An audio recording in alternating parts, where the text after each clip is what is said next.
Bonjour à tous, bienvenue pour cette nouvelle vidéo du Troll Érudit. Donc aujourd'hui je vais parler d'une de mes séries préférées, donc voilà, j'annonce tout de suite la couleur. Il s'agit des bannis et des proscrits. Donc pour résumer, les bannis et les proscrits, ça se passe dans un monde qui se nomme Alacea, et qui est un monde qui a été conquis 500 ans plus tôt par le Cœur Noir, un être mystérieux et maléfique, qui a donc envahi le pays au moment où subitement tous les mages qui défendaient Alacea ont perdu leur pouvoir. Voilà, ils ne savent pas pourquoi, ils ont perdu leur pouvoir subitement, et du coup ils se sont fait écraser par l'ennemi. Et un jour, donc 500 ans plus tard, Helena Morinstal, une jeune fille de 13 ans, reçoit un beau jour, comme ça, le pouvoir d'user de la magie sanglante, donc cette fameuse magie qui avait disparu 500 ans plus tôt. Et du coup, elle devient la cible des sbires du Cœur Noir, et elle va devoir s'enfuir et se défendre pour pouvoir monter une rébellion et renverser donc celui qui a la main mise sur le pays depuis plusieurs années. Alors, pour présenter un petit peu plus généralement la série, donc c'est une série écrite par James Clements. Donc c'est un auteur américain, donc c'est pas son vrai nom, c'est seulement son nom d'auteur. C'est une série de 5 tomes, donc il y a de quoi lire quand même.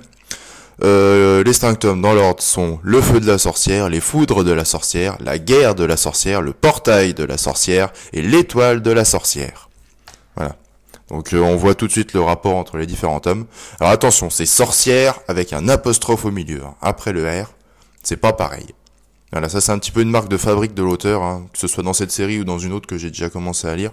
Il aime bien prendre des noms qui sont assez communs en Heroic Fantasy, sauf qu'il rajoute un apostrophe au milieu pour dire voilà, c'est tout neuf, ça vient de sortir. Bon, enfin bref. Parlons un peu de l'univers. Donc c'est un univers qui est vraiment dans l'ensemble très sombre, puisque comme je l'ai dit, l'ennemi est déjà installé là depuis 5 siècles, donc il a eu le temps de se propager un peu partout, et du coup on sent vraiment la corruption qui s'est installée sur le pays tout entier, puisque l'ennemi, en fait, le Cœur Noir, il fait surtout ça, il corrompt un peu tout ce qui touche. Et donc du coup il y a des ennemis qui peuvent tout le temps surgir d'à peu près n'importe où, on sent vraiment rarement les personnages qui sont en sécurité, parce que comme la corruption est installée partout, n'importe qui peut soudain se transformer en ennemi. Donc ça c'est vraiment bien. C'est un univers aussi qui reprend pas mal de classiques, comme par exemple des elfes, des nains, etc. Sauf qu'il brise un peu les clichés. Donc justement, pour donner un exemple, les elfes. Donc en général, c'est des êtres des bois qui sont plutôt amicaux, qui ont une vie assez tranquille généralement, et qui, pour la plupart du temps, aident assez volontiers les héros. Bon, là, les elfes ici, ce sont des êtres égoïstes, égocentriques et je m'en foutistes, qui vivent dans les nuages sur des bateaux volants. Voilà. Donc c'est pas tout à fait ce à quoi on est habitué. Et donc c'est pareil avec d'autres créatures qu'on a l'habitude de connaître, mais qui là sont un petit peu détournées. Au niveau de l'histoire, alors elle est vraiment très intéressante et très prenante, que ce soit depuis le début jusqu'à la fin. Vraiment, il y a vraiment toujours du suspense, il y a toujours plein de questions qu'on se pose. Donc ça c'est vraiment, ça aide vraiment à être scotché au livre. Il y a beaucoup d'action, il y a vraiment assez peu de politique, puisque en général les personnages ils sont souvent en petits groupes, il y a pas vraiment là c'est pas vraiment un royaume contre un autre, Là c'est plutôt des rebelles qui doivent se débrouiller par eux-mêmes, donc la politique est vraiment très limitée. Par contre il y a vraiment beaucoup d'action, D'ailleurs l'action a parfois tendance à s'éterniser un petit peu, donc c'est parfois un peu dommage, au bout d'un petit moment on commence à en avoir un petit peu marre. Donc j'en reparlerai peut-être après.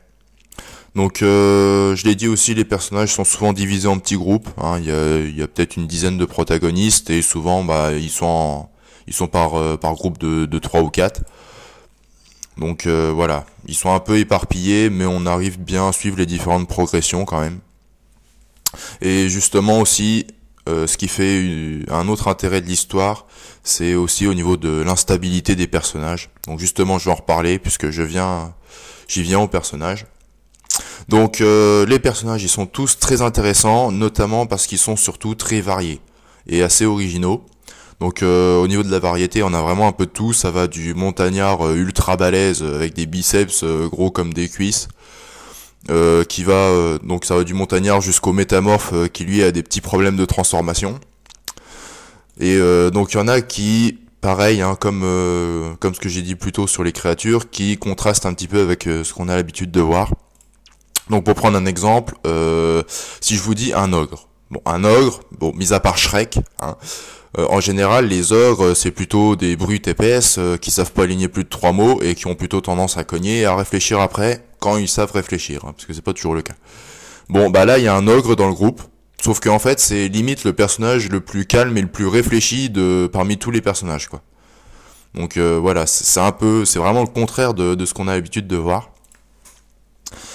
Autre intérêt des personnages, donc je disais juste avant que ce qui faisait l'intérêt de l'histoire c'était l'instabilité, bah c'est parce que là, contrairement à d'habitude aussi, encore une fois, les personnages ne suivent pas l'héroïne simplement parce que voilà, ils sont gentils et courageux, donc ils se disent ouais celle-là elle fait un truc bien, allez je vais l'aider parce que voilà je suis un héros.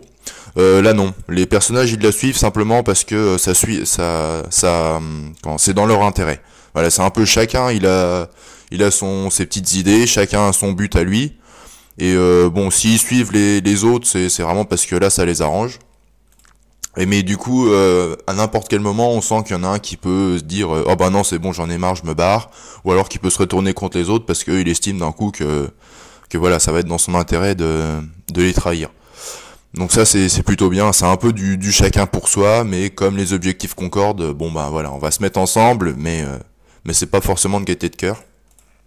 Donc voilà, ça c'est plutôt pas mal. Alors pour faire un petit tour des points positifs, en fait là je vais faire un peu une redite de ce que je viens de dire. Le premier, c'est l'univers vraiment très sombre et très intéressant, hein, où on sent vraiment le danger partout. Deuxième point positif, l'histoire. Hein, je viens de le dire, vraiment prenante du début à la fin, avec beaucoup de points d'interrogation qui se lèvent au fur et à mesure, mais il y en a toujours des nouveaux sans arrêt. Et le troisième, alors celui-là je l'aurais bien mis en premier, mais bon pour moi les trois se valent un peu. C'est les personnages qui sont vraiment très intéressants, très charismatiques, avec vraiment une psychologie assez fouillée. Et voilà, on s'attache tout de suite à eux. Alors soit on s'attache, soit on les déteste, mais bon voilà, il y a des personnages qui sont faits un peu pour être détestés. Et voilà, à ce niveau-là, l'auteur a vraiment fait un très bon boulot. Alors les points négatifs, pour lesquels j'en ai pas trop parlé pour l'instant, peut-être parce qu'il y en a pas beaucoup. Bon, le premier, je l'ai mentionné un moment, c'est que l'action, parfois, elle dure un petit peu trop longtemps. Hein, je veux dire, bon, c'est bien, il faut qu'il y ait des combats, des affrontements, des trucs comme ça, ok. Là, le problème, c'est que des fois, on a l'impression de jamais en voir le bout. Je m'explique. Il y a un ennemi qui arrive. Et puis bon, les personnages, voilà, ils l'affrontent, ils ont un peu de mal, pouf, ils le tuent. Alors, ils se disent bon, c'est cool. Bon, sauf que là, en fait, l'ennemi, pouf, il se transforme en quelque chose d'autre. Puis alors là, du coup, il faut recommencer. Hop, il retape dessus, etc. Pouf, il le tue une deuxième fois. Puis là, il se dit bon, ouais, c'est bon, souci, il est bien mort. Et puis en fait, non, là, il y en a un deuxième qui arrive, qui est encore plus balèze que le premier. Et puis bon, voilà. Et du coup, parfois, il y a comme ça 3-4 combats d'affilée. À chaque fois, dès qu'ils en terminent un, pouf, il y en a un autre qui enchaîne derrière. Et puis on a l'impression, c'est bon, ça va continuer comme ça jusqu'à la fin du bouquin. Donc bon, c'est peut-être juste ça qui est parfois un petit peu chiant. Bon, après, ça dépend des goûts, hein. Mais voilà. Deuxième point négatif quand même. C'est une série qui est peut-être pas forcément pour tout le monde, hein, parce que bon, on est quand même assez loin du côté bisounours des Chevaliers d'Émeraude.